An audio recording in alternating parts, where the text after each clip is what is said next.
Welcome to the Healing My Parts podcast, a podcast dedicated to educating and raising awareness about dissociative identity disorder, also known as DID. We are your hosts, the system behind Healing My Parts, which also includes parts that function as a therapist and leader in a mental health niche space. We'll be sharing tips and tools that have helped us and many others, while also sharing insights from our own journey of living with the condition. We'll also be hosting guests for conversations to help educate, dispel myths, and most especially help those living with dissociative identities and professionals who treat the condition. Thank you so much for tuning in. And now, let's get healing.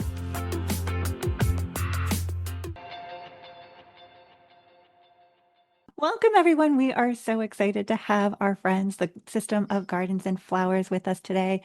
We are super lucky because we've gotten to meet them in person twice at the Healing Together conference for the past 2 years in a row and have really enjoyed developing a friendship with them. And so we are really excited that they're here with us today. And I'm going to say welcome and toss it over to you to introduce y'all. What would you like folks to most know about you? Hi, we are very, very happy to be here too. Thank you so much. So we are the System of Gardens and Flowers. We're a French system. So obviously we have DID. I guess that's a given. We're also a system with programming and what else is interesting about us? I don't know. There are about like 900 of us, so we're a big system. And yeah, that's about it. I'm going to venture to guess that a lot of people will want to know how you discovered that you were a system. And with 900 of you, they'll have lots of questions about how that works, how you figured, just how you figured things out. I'm sure you're Okay. still figuring things out, right? Yeah. So we found out we were a system after about, I think, 2 years of therapy. Because the thing is, the first 2 years of therapy, obviously, already had DID, but it wasn't as clear. And our therapist wasn't a specialist, and so he missed it and didn't really know that he was talking to different parts. It was a bit different in the way he would help us. And after 2 years, our host at the time kind of fell apart because it was too much. And then we started counting ourselves. And the funny thing is, I don't know why, but she would always go up to 70 and then kind of stop counting, right? No one has a clue why, but she would try every time and it'd go up to 70 and then she would keep adding people, but not numbers.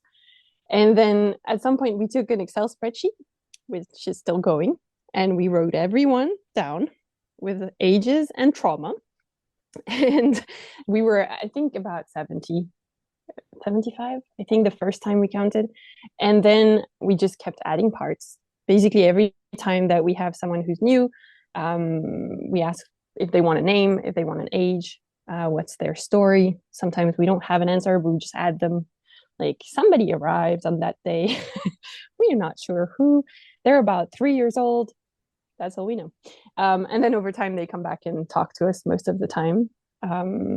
So yeah, that's about how we found out about us and how we know that we're that many. But also, sometimes we arrive in groups. So like, there are parts who are going to come out of dormancy, and there are 50 of them. And yeah, all at once. So it's like, oh, wow. Okay, so what do we do now? Do we count them? Do we not count them? Are they fragments? Are they parts? Do we add the fragments? And then if you count the tiny fragments we have, or more than that, but I don't know how many. It's not as easy to count fragments, I would say. Yeah. That actually begs a question. So there are a fairly sizable number of clinicians who listen to the podcast, and there are a large number of those clinicians who are new to treating DID and OSDD and are just kind of getting comfortable with some of the terminology and the differences between lots of things that we talk about as systems. So for them, I wonder, could you talk a little bit about the differences between like what is a fragment and what is a part, the way that you guys conceptualize it? Sure. So a part is usually a part that has like a functioning by itself. It has an understanding of themselves, and they can kind of they, they have kind of like a conscious, I would say, that is more developed. They have things they like, they dislike, they can front by themselves and talk to us. Whereas fragments in our system they struggle to stay for more than half a second in the front. They usually come in groups, and they talk kind of all together. So they look more like a swarm of bees. And they're conscious of themselves, but they're not conscious in the sense of they don't have like as much definition of who they are. They can't tell me. I mean, I'm sure they could develop into having like taste and wants and likes and etc. But they usually can't really function by themselves. So they will. When they front, sometimes it's like we switch a hell of a lot because it helps them. It's like they bounce off each other all the time, to kind of be able to be strong enough and have enough energy to front. I hope that makes sense. Yeah, no, I think that's really helpful for people for just conceptualizing. Yeah. So, and yeah, fragments, there can be like a small number of them, a big number of them. The difference in helping them is that sometimes, because they don't necessarily front for a long time, or they'll front for a very specific task. Like, I don't know, I remember when I was a teenager, I used to have a fragment that would go down the stairs. That's the only time she was there. She would go down the stairs in my house. And I don't know, like the way we help them is a bit different. I remember there was a person who was talking about fragments, and she used to say we put them in our backpack. We create like a backpack in the inner world, and we put all the fragments in the backpack that want to participate in whatever we're doing, which is an easier, it's kind of a way to say like we put them co-conscious to what we're doing all together, instead of trying to just kind of individualize them, because it doesn't really work. When you're in that position of like fragments sort of coming out of dormancy, waking up and there's 50 of them, that sounds Mm-hmm. incredibly overwhelming. How do you, I mean, it does to somebody who doesn't experience it. How do you manage that? So the 50 are not fragments, they're all parts. Okay, They're even more overwhelming. How do you manage that? yeah. So what we usually do is we ask how old they are. So what's the age range? Like from what age to what age? Then we kind of put the littles in one box, the tiny littles in another box, and the usually teens in another group. I say a box, but it's not a literal box. It's just like we categorize them. And then if they're adults, because sometimes adults come with those groups, we do put them like down as like separate parts, because we didn't have as much trauma as adults. So it's interesting to have more adults in our system. And then the other ones, if the parts want names, we give them names. We have done before, when there were lots and lots of parts who came in, kind of an entryway to the inner world, where they have to stay, and they can get like a course. Like everybody gets like a half-hour course on like where we are, who we are, what's happening, why are we here, and how old are we, and etc. Because otherwise it's just very confusing. And we have done in the past, when there were lots of parts who were very confused, kind of like schools for littles and for teens, to just kind of like give them basic information that they needed to know, because otherwise they freak out. Basically, the first reaction that our body has is anxiety, because they don't know where they are. They don't know why they're here. Like they get very anxious. But if there is somebody who kind of grounds them and says like, okay, we know you're new, welcome. This is going to go okay. We're going to be fine. No one's dying here. And, it just kind of settles them down into like, okay, I'm interested in knowing what's happening, and I get an explanation. So that's good. Another way we do this is we don't have it anymore, but we used to have a note in our wallet with like all kinds of information, like, welcome, you're not crazy, you just time jumped. The body is now 31 years old. This is where we live, etc., etc. You can ask this person, this is how you unlock our phone. Information that's really important. And this is stuff that usually when we read it, somebody will read it out loud inside, so other parts can hear. And so it kind of levels the playing field as to how much information everybody I has. love that. It starts us up at a better understanding than just zero. Yeah. It's such a good example of why internal communication is so important, like across the board, right? Whether it's parts coming out of dormancy, discovering parts for the first time, being able to communicate with everyone else in the system of who this is and helping them understand. I love how you said you basically put them through almost like an orientation course. Yeah, exactly. That has to be so helpful. It is. It is. And it's fun because it also gives a job, I would say, or like something to do to the parts who are internal and who don't really front a lot because they have stuff to do. They have to like help parts come in, and we have a lot of new parts all the time. We had a new part like 3 days ago, and they come in like like regularly, so we're very used to having to take care of new parts. Yeah. When you're talking about talking with or basically orienting multiple parts in your system, and then someone reads out loud so that everyone else can know, like that sort of dynamic, it made me wonder if you all have an intercom system or a loudspeaker, only because literally a couple weeks ago I was chatting with the Gianu system and it turned out like we both have intercom systems inside our inner world for communication for different parts. And when you said that, I'm like, oh, I wonder if they have a loudspeaker and intercom. We don't, but we did see this on Instagram, and we were like, should we put this together? It's very loud. We tried, and it's like so loud in our head. I'm like, this is a little too much.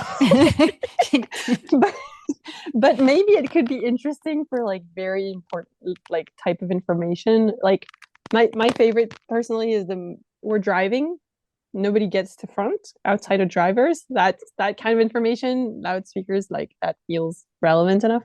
Um, but we can't like overdo it because it's really loud. I was very surprised. Uh, Yeah. I think you guys need to downgrade your system to one that's not as expensive.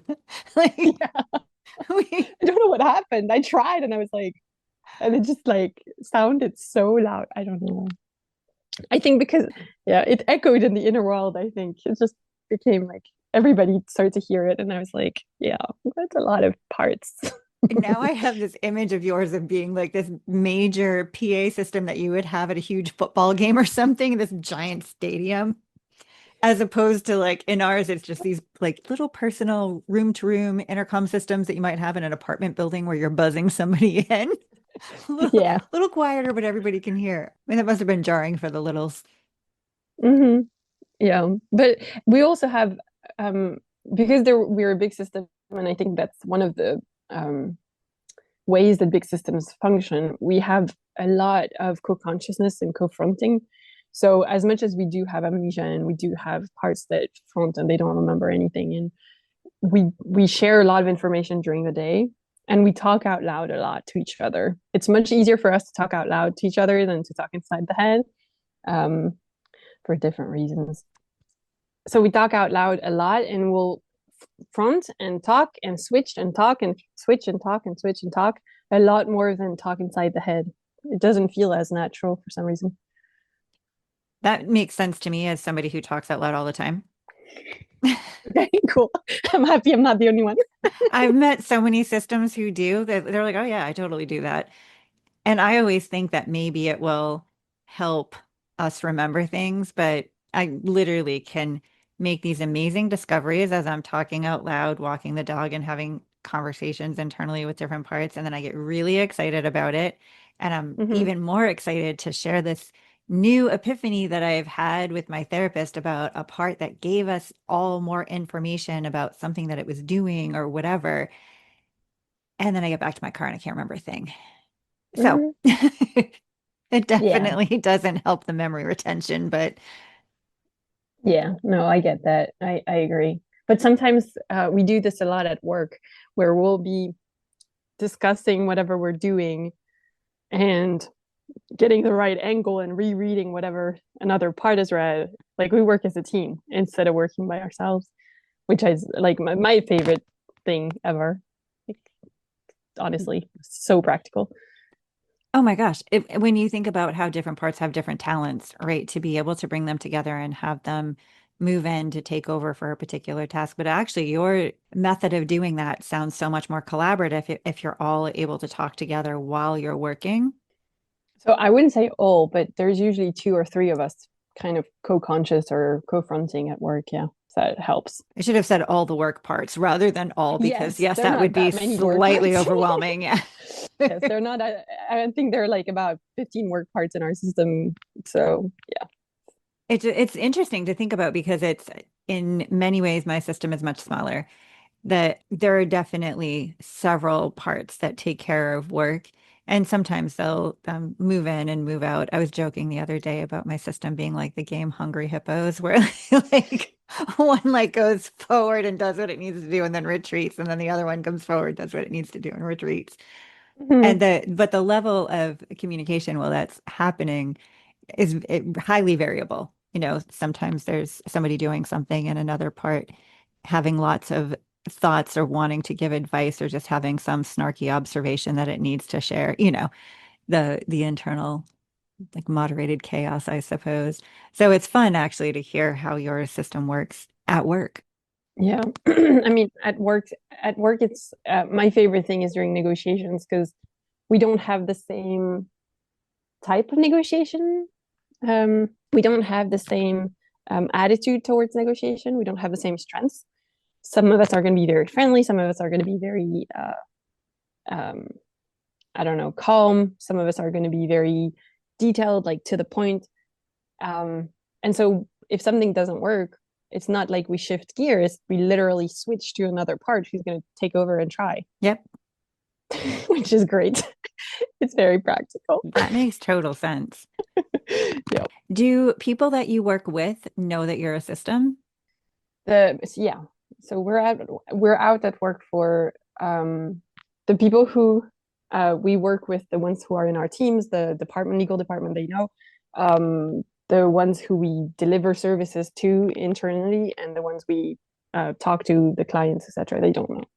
So it's really just a like I usually tell people who I see on a regular basis and who I don't have to um, deliver services to because but they don't need to know. The others they kind of need to know because it's impractical to always have to mask, and honestly, we're so past that. But we really are. Like I wouldn't even try anymore. But for the ones who are more who are just talking to us because they need our advice for whatever reason, we don't tell because it's not really important. Yeah. That makes sense. I mean, especially if there's a relationship that you have that's a short-term relationship, what's the point in divulging something personal? That, and I also always worry that they're not going to understand and that it's just going to affect trust. And I don't feel like that would be really relevant.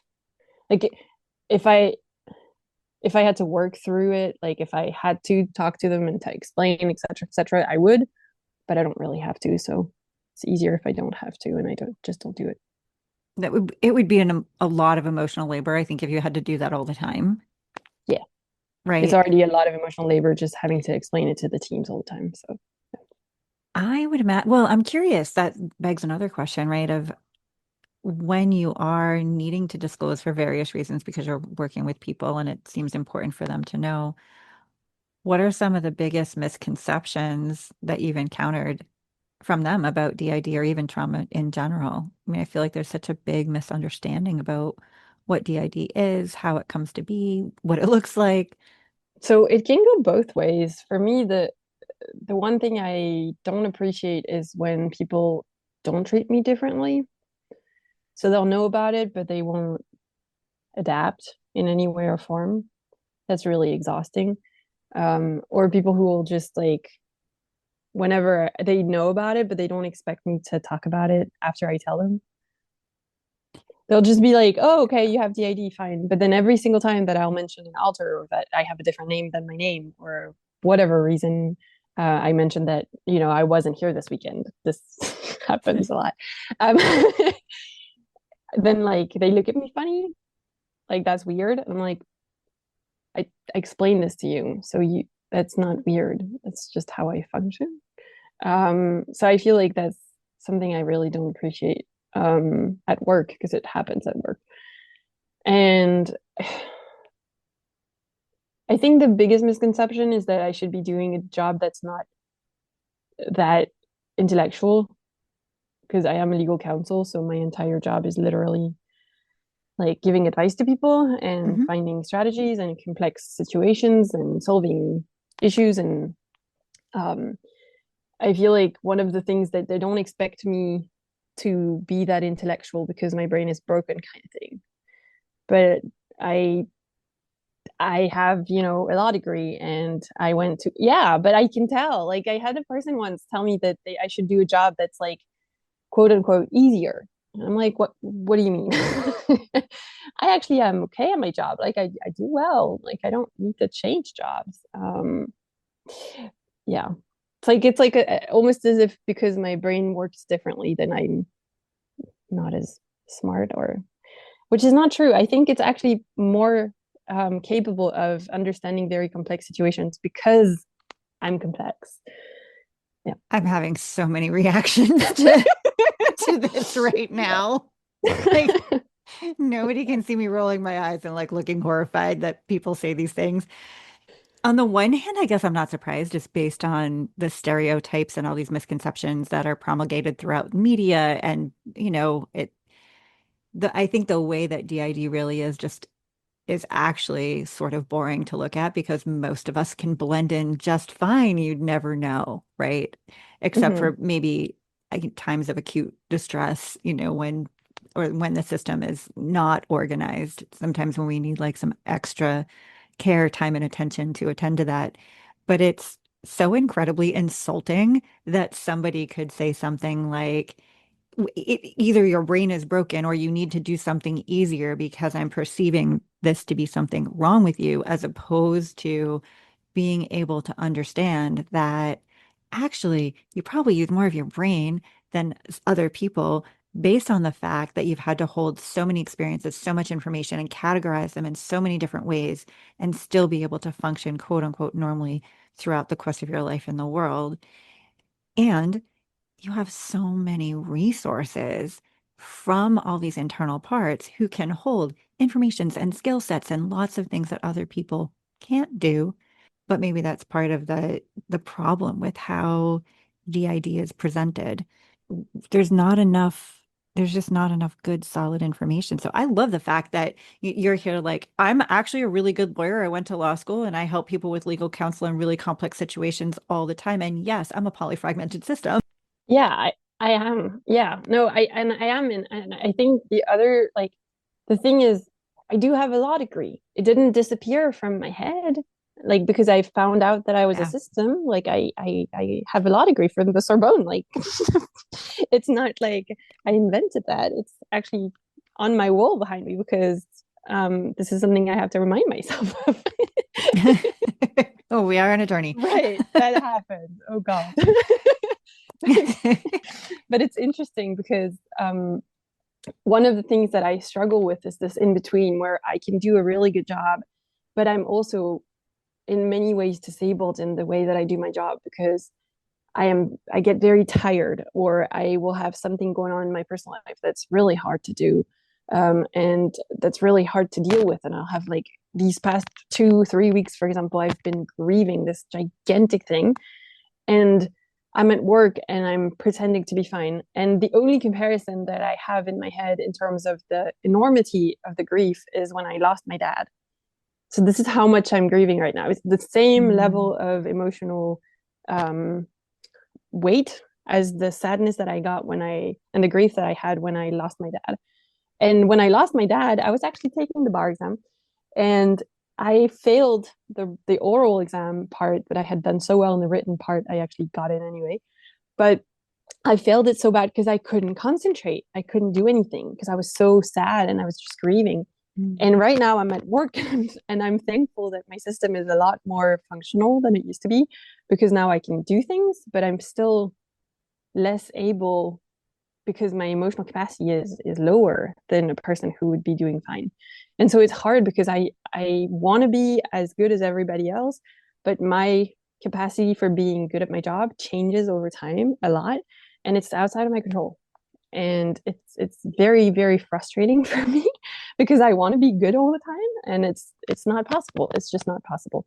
And so it's a very big blow to my own ego, to be honest. But at the same time, like, I would rather prioritize my own health than like be good at my job all the time and forget that I'm doing poorly. Like, in terms of priorities, I gotta have priorities and I have to put myself Yeah. first.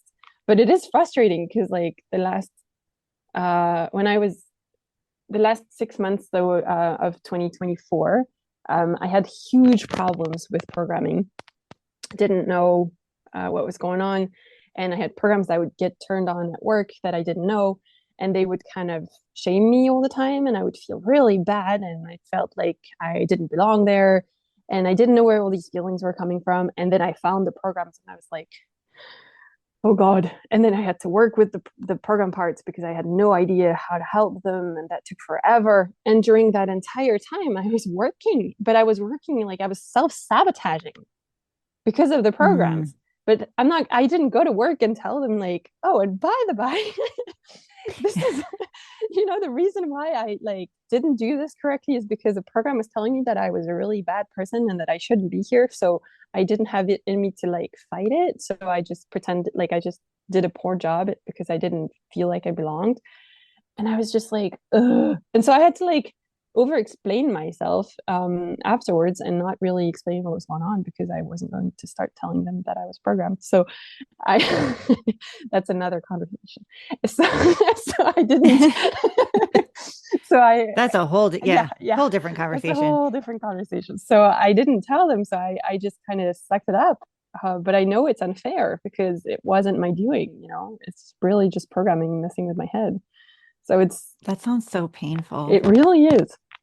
So and lonely, like isolating and lonely and painful. yeah, yeah. Because the thing is, so my manager um, didn't talk to me for like 3 weeks, and she did a really poor job being my manager for like a month for some reason. I don't think she was doing well, honestly. I think the both of us were doing quite poorly, and it triggered me. And then after that, it was just went down from there, and it was just so frustrating. So yeah, it is lonely. Yeah.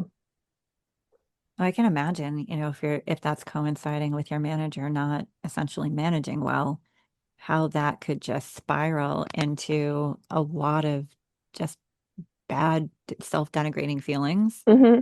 Yep. And at the same time, like you have to keep it together and work and take care of your clients and how much pressure that is when you're in that really painful state. Yep. It's very confusing because you're taking care of, they're asking so much from me. And at the same time, I don't have anything to give them. And that's usually when I end up in sick leave in one way or another because I don't have any more energy to give them. I have to like take care of myself. And I have so many programs that get turned on when I go to work. And I hate that. And I have to go to therapy and take care of it at some point. But I haven't done it yet. So the shame programs, a lot of them broke down in the past like 6 months because we had to work through them. But there are a lot of other programs that still get triggered at work, and it's so confusing because my behavior changes, my feelings change, my understanding of things change because they're impacted by the program, and then the program's off, and then I'm like, oh, that wasn't my actual thing, like thinking that wasn't my actual feeling, like none of this was mine. It's mind blowing. Oh, it sounds, when you're in programs, it sounds so incredibly confusing, which I guess they're essentially designed to be to some degree, and how incredibly disorienting. And then to sort of come out of that and realize what just happened has to be disorienting in its own way. Yeah. And also, like, how incredibly impressive and badass it is that you can still work through all of this, right? Like, this is the thing that I think sometimes people are so quick to suggest that people with DID shouldn't be doing, quote, important jobs or whatever. And it's like, you don't understand how much we are able to do very competently while there's a lot of big, huge challenges happening, often in our external lives as well as in our internal worlds. Yeah, absolutely. But yet so many systems can execute their jobs almost pretty perfectly. Yeah, and it's so crazy that we would be imagined not to be competent. It's so weird. It's like why would you consider yourself more confident than me? Like, what's the difference? Like, what's the thing that makes you think that you're competent and I'm not? And I always remember, Mhm. like, I used to be very, very self-conscious about whether or not I was doing a good job, blah, blah. And I would never believe my managers when they told me I was doing a good job. I'd never believe them. Mhm. I second guessed myself all the time, and I still do, but a little less. And it's horrible what I'm going to say, but it's really true. I used to like nowadays I compare myself to the people that I'm really mad at because they don't do their job correctly. Like, who in this company makes me mad because I think they do a poor job, and in fact everybody thinks they do a poor job. If I compare myself to them, I'm actually not that bad.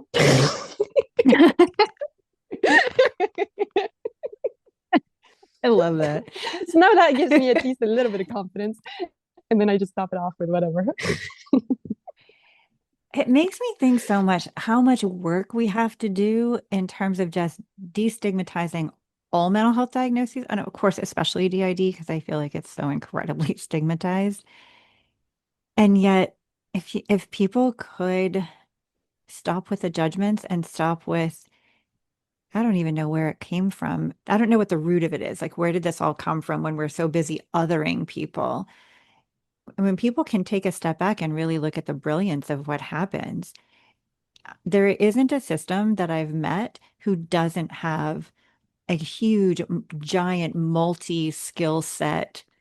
I don't even know what to call it, but there's so many avocations in addition to their vocations, and they manage tons and tons of information and skills and things and hobbies and things to do, lots of information, more so than anyone else.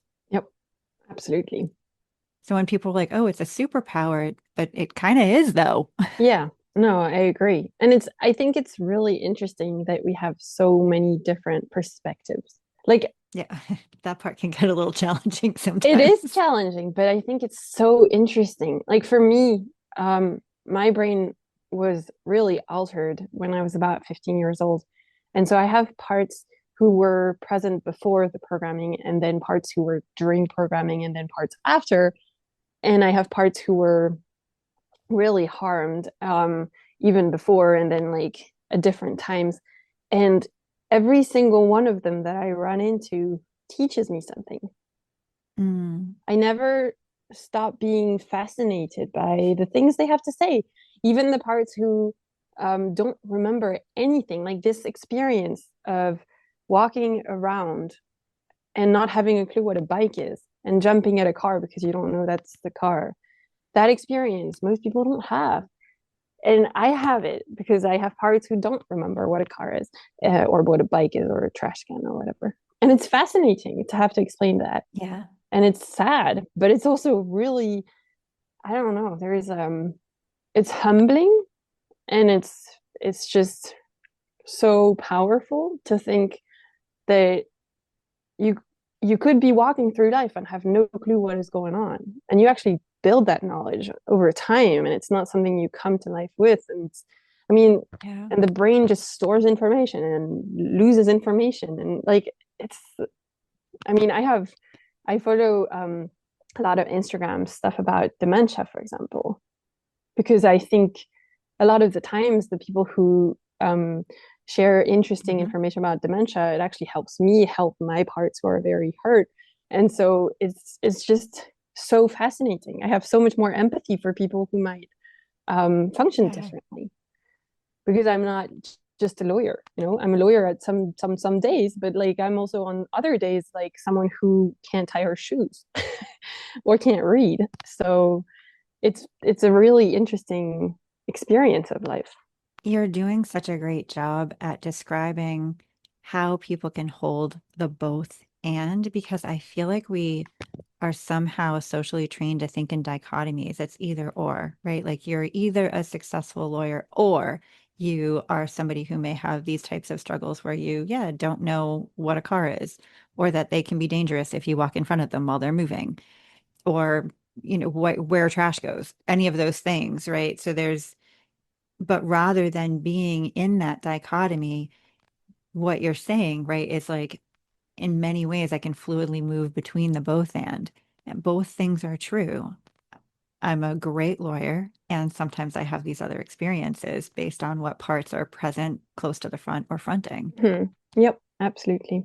And I'm sad. I wish my brain didn't have to go through that. And I wish I were just like one single entity sometimes, but I have no idea what that would look like. But at the same time, there's so much richness in being this way. Yeah. There really is. And I remember when my grandmother was at the end of her life, she had a very poor memory. She would just never remember anything. Like her immediate memory was terrible. Her long-term memory wasn't so bad, but her immediate memory was really terrible. And I had the best conversations of my life with her. I talked to her about life and death and love. And I remember my mom looking at me like, how do you do that? I was like, well, you just ask questions and they have a lot to say, a lot more than you think. Yeah. You know, people limit people because they think, oh, they're not able to do this or that. And then, but there's more to it than that. I find like sometimes the parts who don't front a lot, they have like such huge understandings of something that I've never thought of, and they bring me a whole new perspective.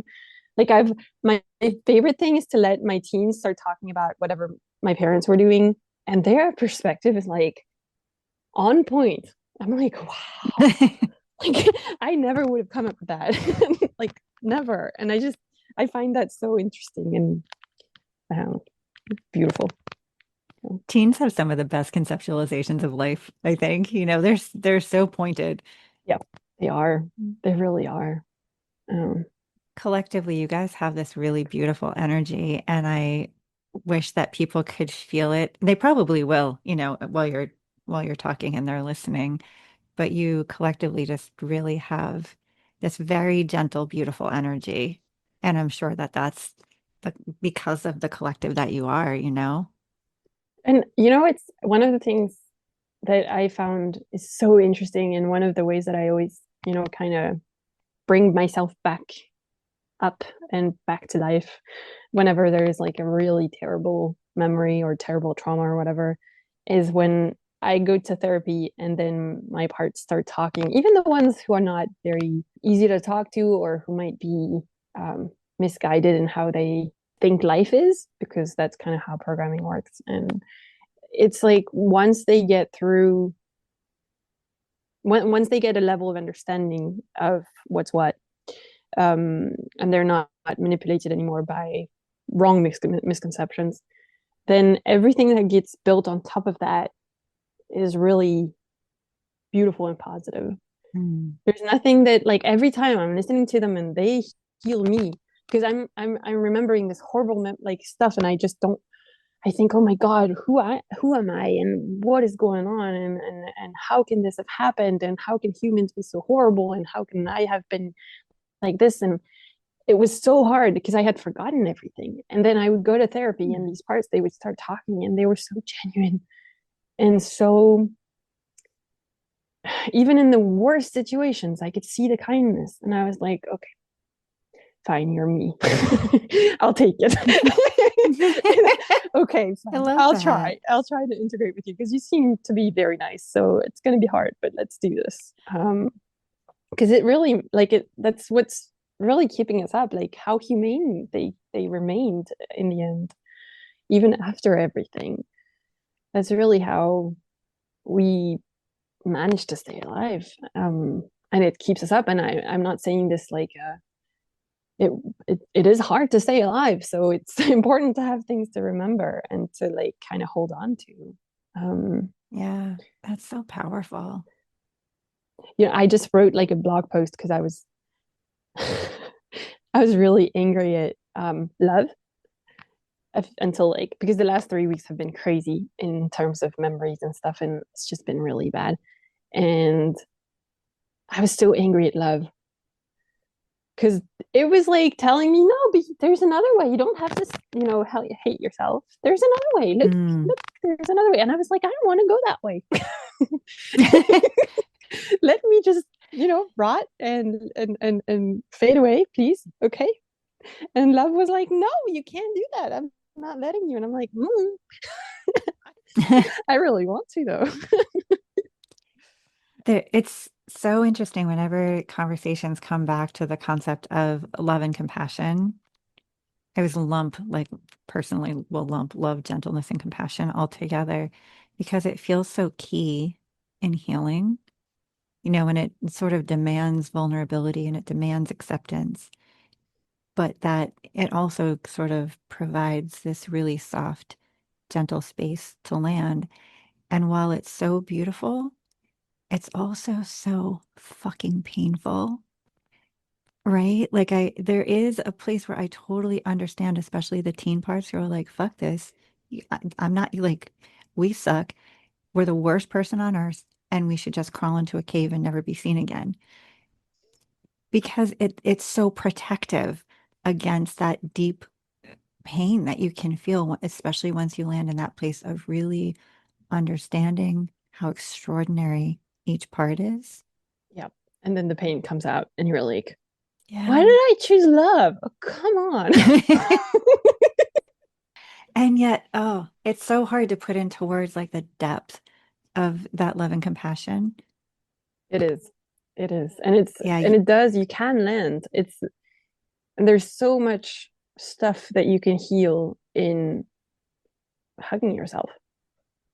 yeah, And it yeah, seems ridiculous sometimes because you're like, okay, but this is like really bad trauma. Like, how can this, just talking to the therapist or a good friend or like giving myself a hug, how is this enough? And then it is, and it's very confusing. It's almost like the weight of the bad, the weight of the good doesn't have to be the same yeah, measure. Like sometimes a very small good can outweigh a very bad, and it doesn't have to be a very good. And like, yeah. yeah. That's actually a really beautiful way of conceptualizing that too. And I was thinking about when you were talking about the kindness as you're listening to parts talking with your therapist and being able to hold that whole reality of they have been through things that are so horrific, you can't even talk about them because it will traumatize other people, right? Just from hearing it, never mind the fact that you lived through it. And yet they have some of the most gentle, deepest kindness that you've ever experienced, despite going through the things that you're sort of like not allowed to say for the fact that it will traumatize someone else, right? Yep. And I think so many people miss that fact, and it's such an important fact. Mm-hmm. Oh yeah, absolutely. And it's hard because you don't, there's things that don't get said, but then sometimes when they do get said, there's a relationship that can get created that's so much more powerful, but you kind of have to pick a person. Like I have a very good friend who I met on Twitter about 4 years ago. At the time I was really starting to find out about all this. I had no idea about the programming side of things. I had no idea about any of this. And she's like really the person that would, I mean, obviously she'll have days that she's not able to listen, but we've shared enough information and enough terrible information that like the relationship we created is like incredible. It's incredible. And I've never even met this person in person. Like she lives in the US. I've never met her, but she's like one of the pillars in my life because I know that no matter what, she'll be there. Yeah. And there was when I realized what happened to me a few weeks ago, and I was really terrified because I thought nobody could love me anymore. She was one of the first people that I went and I told her like, this is what happened. This is terrible. I don't know what to do with this. And she was like, it's not your fault. Remember? And I cried Mm. because she made me realize that she was not going anywhere. And that relationship, because I feel like sometimes the memories that come back, they're so bad. And with RAMCOA, it's so bad that it feels like everybody's gonna leave. Yeah. And then they don't.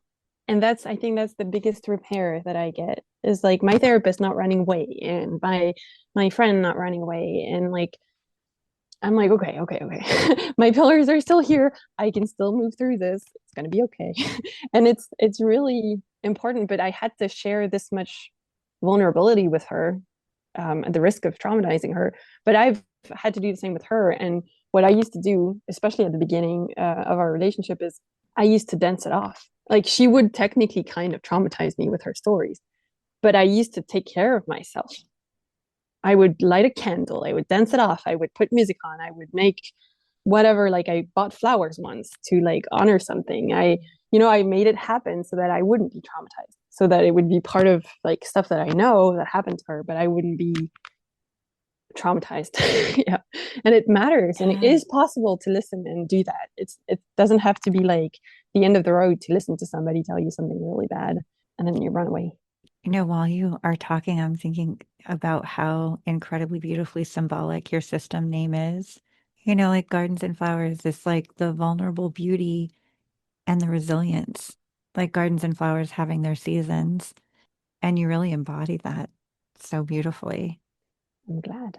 If you had to highlight one aspect of being a system that you would say, this is literally one of the most either surprising or empowering parts of living as a system, what would you say? I think I would say it's remembering my life from different perspectives.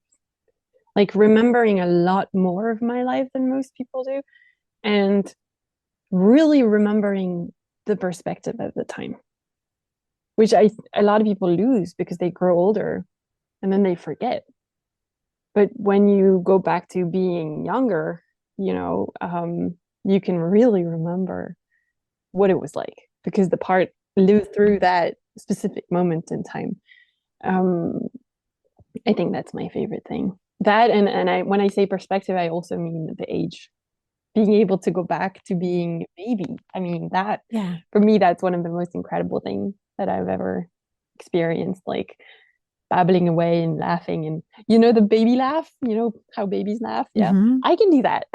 Like I have baby parts who laugh like this, and like my brain remembers how to laugh like a baby, and it's just like, wow, that's my favorite thing. I love it so much. I love that. Yeah. What are some of your favorite resources for people who are systems? I think, hmm. So I can't really read books because my brain doesn't allow it. So I use a lot of Instagram, to be honest. Mhm. So your Instagram page is an amazing resource, Thank you. honestly. It really is. In French, there are a few of them that are also very good. I'm trying to think like, because I have like so many that I follow that I just kind of bounce different um, Instagram pages that have different takes on different things, and I just find information on that. Um, at the beginning, I remember I used the Pearl Association website a lot. Obviously, Healing Together is a really good platform to learn about a lot of things. Going to the conference like literally changed my life. That's why I came back because I was like, okay, this is life changing. I'm gonna go again. And I guess it's for me the most interesting and the most important part of learning about DID is really um, to learn from different perspectives. And I mean, Yeah. this is really a DID response, but it's but it really is interesting because different systems will say different things. There are going to be things that are going to apply to this person, or even this part inside of a person, which are not going to apply to another. And you really have to shift and change, even when you're a system trying to help other parts. Like one thing is going to work, another is not going to, and so yeah, I mean that's why I love it. I love Instagram on this. Really, I do because Yes. there's so many systems who post about what helps them, and Yep. it makes a huge difference to like build up information on trauma, on DID, on regulation, on all kinds of things like that. So Yeah. yeah. It's really true. There's a lot of solid information that's so incredibly helpful around coping, conceptualizing, just sort of learning. And it's interesting to me that social media has been so vilified sometimes by academia some sections of professionals, not all of them by any means, because there is some really reliable, amazing information that can help you get your life feeling better. Yep. And when you're saying like, there are systems that are talking about what helps them, like a lot of times that is the best learning that we can do when we start seeing, oh, wait, that I have a situation that's similar to what this person is talking about or to what they're writing about. And this worked for them. I'm going to give that a try. And you find out that maybe it works. Yeah. That's pretty cool. Yeah. And we're on the Hearts Multiplied forum as well. Yeah. They have they have a website platform, I would say, that's kind of social media for systems and people systems kind of write whatever is happening with them and ask for support, advice, whatever they need. Sometimes they just share to share, which is completely fine. And it's been a very good platform as well to ask for help and support and just kind of Yeah. just have love to lend on. That's one of the platforms that I have to kind of that I know whatever I'm going to write, I'm just going to receive love, and that's really important. Yeah, Drew and Garden System have so many amazing resources for people between their Couple of Multiples podcast and then the Hearts Multiplied forum. Yeah. And they do workshops that are so grounded in their own experience and their professional experience as well. It's really a phenomenal resource. I'm glad that you guys are able to take advantage of that. Yeah, we did the system mapping workshop with them as well. That was really good. That was really worth doing. It really shifted how we viewed ourselves, and it allowed us to make decisions about things we had not been able to make any kind of decision about. So yeah. That's great. We'll link to these resources too in the show notes so people can click on them. So if there's other like Instagram accounts, et cetera, that you want to share. Yeah, I'll try to find them. They don't come up the top of my head, but I'll think about it. That's relatable. It's, some other part in there is holding it and is busy doing something else right now. Yes, absolutely. Not sharing. This has been great because I feel like it's given people so many really real, vulnerable and raw things to think about in terms of how their system works. And I think too, also gives professionals a lens through which to view things. What I really, really love from the like professional hat side of things rather than the lived experience hat for a moment is I can be in various workshops or various just sort of conversational places where there's a lot of professionals present. And sometimes they'll talk about clients who are stuck in recovery processes, whether that's from substance abuse, eating disorders, or some other self-injury, some other, like a disorder or a problem that has concerning behaviors associated with it. That's a better way of saying it. And it is frustrating sometimes when clinicians will sort of start labeling that person as they don't want to get better, they're treatment resistant, they're not using their skills or whatever it is, really not realizing that it's not because people don't want to get better or that they're, have some investment in creating challenges in their life. I don't even know how to conceptualize it because it's kind of absurd when you think about it. I think all of the things that you shared can really help clinicians and providers that find themselves in that camp where they are criticizing their clients for not like quote getting better fast enough to really understand that we don't always have access to the things that we need because access shifts and changes throughout the course of a day. It can shift and change throughout the course of an hour. So a client that's leaving an office agreeing to do X, Y, or Z throughout the week to work on A, B, or C behavior is leaving the office with that exact intention. It doesn't mean that that client's going to have access to any of that information when they get home. No, they really don't. And I never take homework from therapy because I can tell you that the second that I stop and finish therapy, the part who's gonna have like talked in therapy is gonna maybe feel better most of the time because we regulate back pretty well after like at the end of therapy. But the parts who listened to what was happening in therapy are not necessarily doing very well because they didn't get therapy. So yeah, whoever is like because last time I was in therapy, so that was yesterday. So yesterday in therapy, there's a part who was talking in her world like that trauma. That's the only thing she knows. So it's quite quote unquote easy to talk about. It's not easy, but it's doable. Whereas for most of us listening in the back, it is horrendous. Mm-hmm. So I like ended therapy and she was doing better. I think she's doing better. And she's nodding.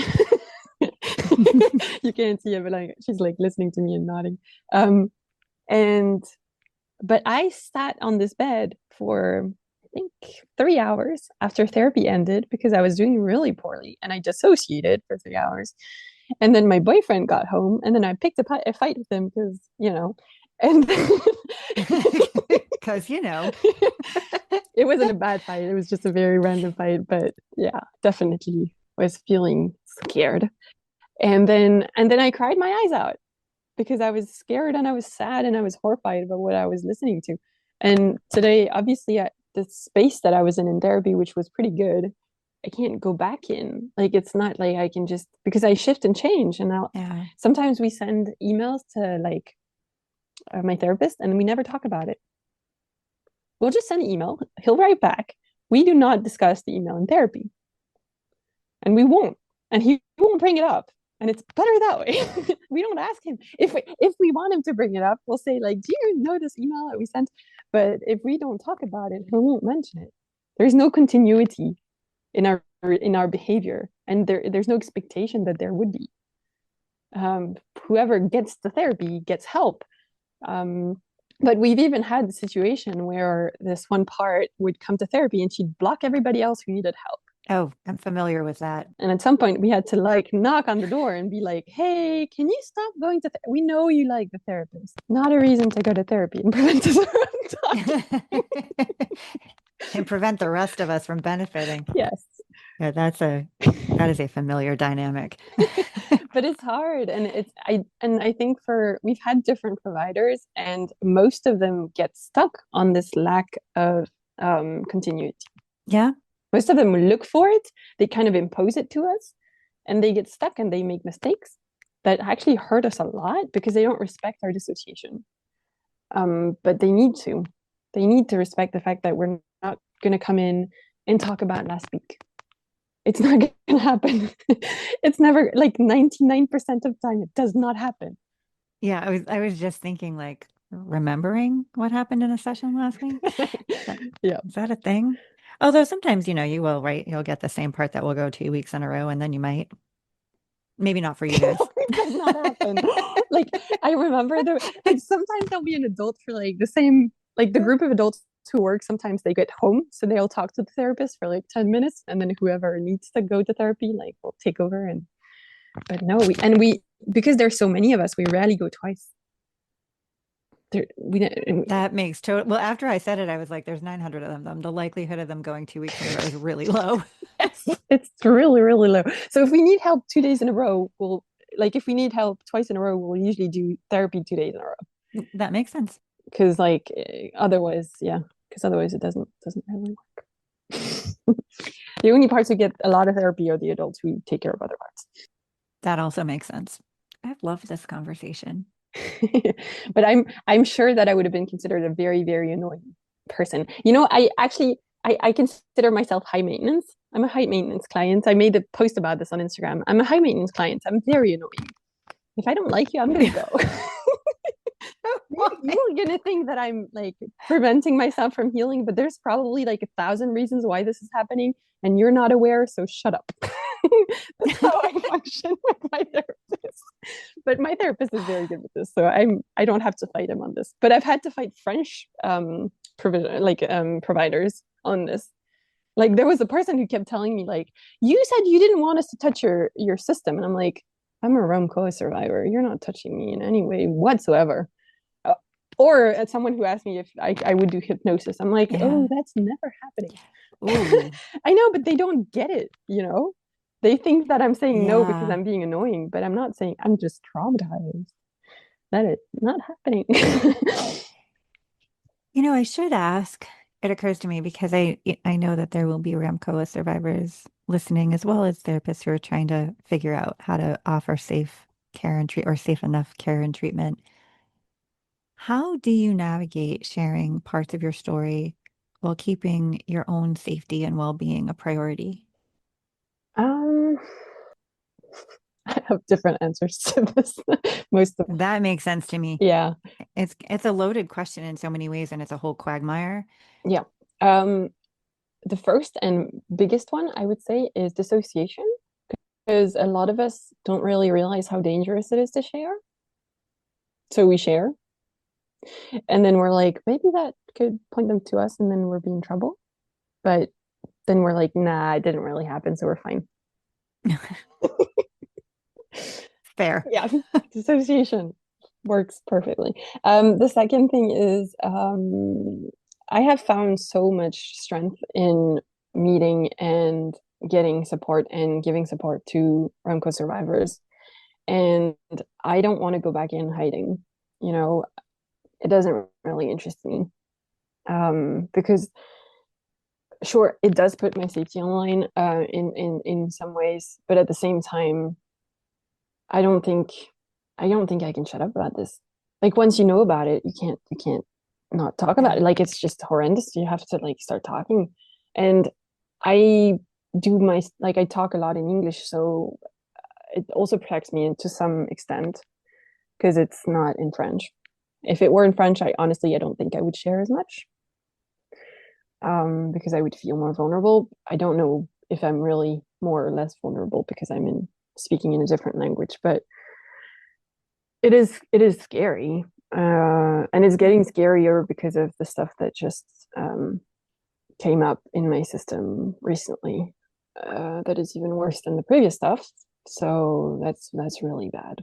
Yeah. But I don't really have a good answer. Everybody like I know systems who are like, I don't want to ever meet another survivor. There's risks to that, and I agree and I understand and I see where they're coming from. And I also have been through a lot of deprogramming.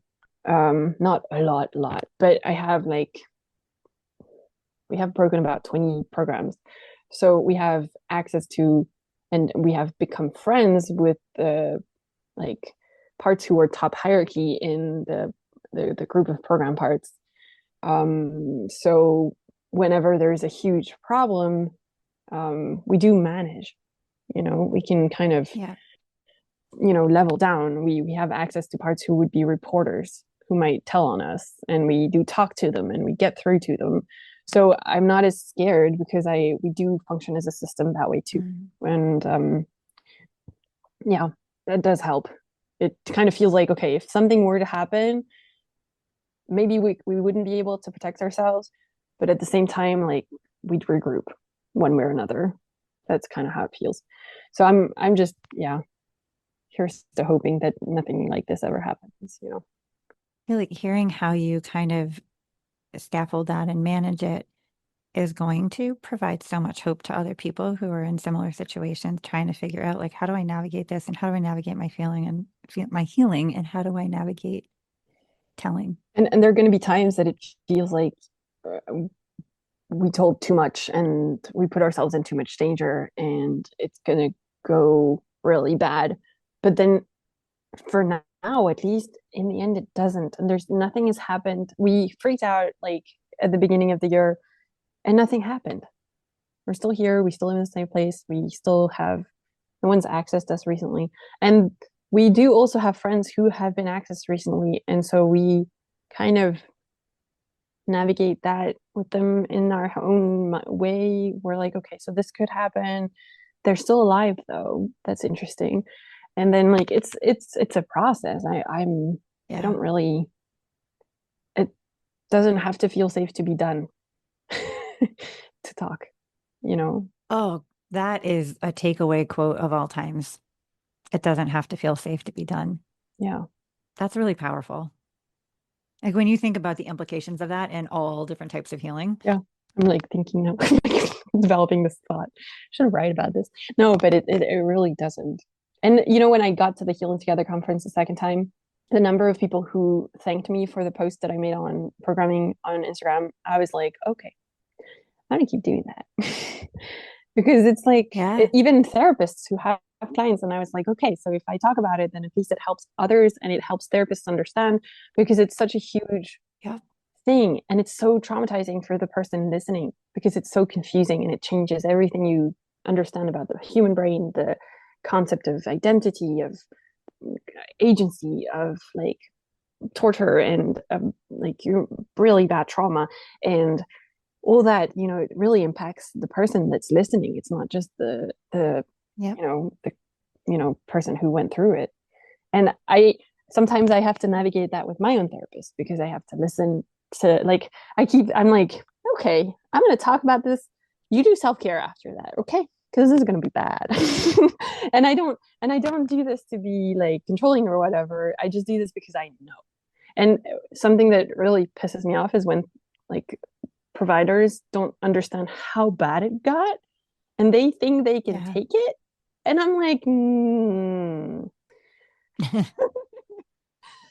hold on to your socks. You might not be able to take it. This is really bad, and I've had friends who have therapists who like met their limit and they don't really acknowledge it. Yeah. And then my friends are very frustrated because they don't get help because they, Yeah. It is devastating when I've had personal experience with the therapist, and very rare time that I've shared details, who had a very visceral visual reaction.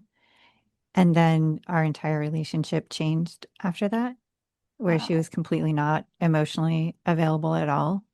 And it was not something that, it was also one of those things where in my brain, I was like, this wasn't even that bad. Like, what are you having a reaction like this for? But Yep. it said a lot, right? So it Mm-hmm. said, you can't talk about stuff like this. You can't share these things. It will end a relationship. It was a harmful relationship for so many different reasons, but it spoke volumes to, excuse me, how careful providers need to be with their own reactions. Like, you have to have stuff in place to take care of yourself because awful things do happen to people. Yep. And generally, I feel like when we share, right, as systems, if we're sharing an experience with some details in it, we generally are not starting with the worst. No. So if you're struggling to handle, right, the beginning of sharing, it definitely tells the person that you're working with that you can't help them in their healing at all. And that is a really awful, awful thing to be on the receiving end of. Oh yeah, absolutely. And it's equally, for me, it was equally hard to have a person in front of me kind of not react. I remember I had a provider for more physical type therapy, but it was still mental health related. And I used to tell her like horrific things, and she wouldn't blink. And I was like, That's equally bad. not good either. Like, you do Right. have to Yes. react. Like the experiences that I've like kept in my head as the biggest experiences of healing in therapy was the one time my therapist's face went white because of what I was telling him. And I was like, you know what? You're human now. Yeah. And that, to me, because when it happened to me, nobody cared, but he cared because that face said everything, Yeah. you know? And it mattered because it got me back up after I talked to him. Yeah. Yeah. Those really human responses can be some of the most healing things in the therapy relationship. Yep. Oh, absolutely. Sometimes therapists are so worried about like what intervention they're employing and what they should, like, quote, do. And sometimes it's like the most healing thing is for you to just be Yes. and be in relation to me. Yes. Yes. And meet me where I'm at. Like, Mm-hmm. don't try to.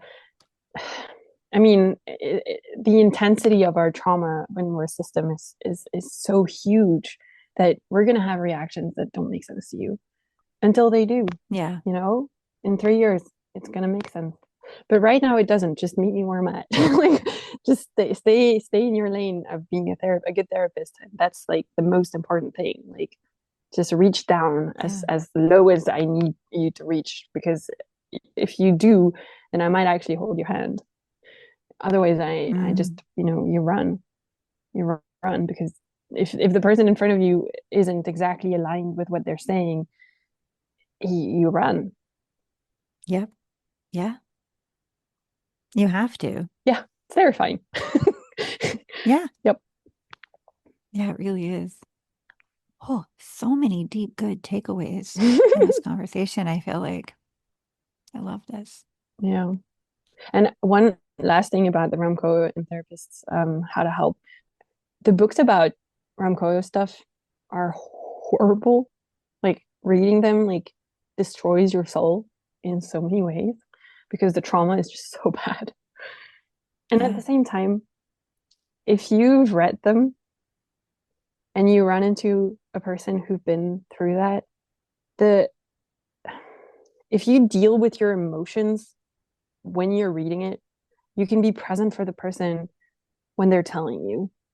If you're finding out that this can happen in the session, it's going to be very hard to stay regulated because it's so bad that like if you already went through your own internal process of like, okay, this is really bad, ooh, whatever helps you, but then you can kind of, you know, be more present for the person because they actually went through that. Like Yeah. you read about it in a book. Yeah. Okay.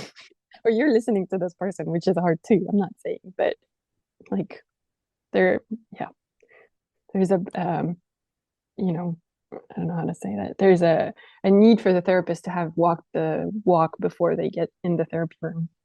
Not necessarily have the same experience, Yeah. but like just walk their own processes, emotional processes. Yeah. You have to have tools and resources in place to stay emotionally present. Like it's not okay to check out when somebody is sharing. Yep. Oh, absolutely. Like your emotional presence is so important. It's paramount. It's the thing that changed everything. Yeah. Yep.